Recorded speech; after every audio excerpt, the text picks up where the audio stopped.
ময়দান পড়ে আছে বস। ডিজে অরুণের কাছে না আসলে ভিউয়ার্স হবে না।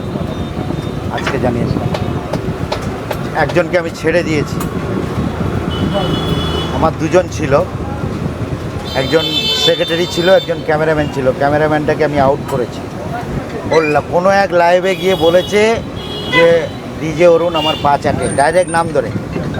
ঠিক আছে, ওকে আমি আসতে মানা করে দিয়েছি, আউট করেছি। তো ও এখন ভিডিও করে ছাড়ছে, 500-600 করে ভিউ হচ্ছে। তো হালকা করে বলি, সেই ব্যক্তি ফোন করে বলছে, স্ক্যানারটা একটু দাও সামনে। সেই ব্যক্তি বলছে বলো, সেই ব্যক্তি কাউকে কাউকে ফোন করে বলছে, বলে ভাই এখন কি আইপিএল খেলা চলছে, এত ভিউয়ার্স কম হয়ে গেল। তো কালকের আমি লাইভ করে বলে দিয়েছি, আমি যাকে ছেড়ে দেবো তার আইপিএল খেলা চলবে অল টাইম। আইপিএল খেলা মানে ভিউয়ার্স কম।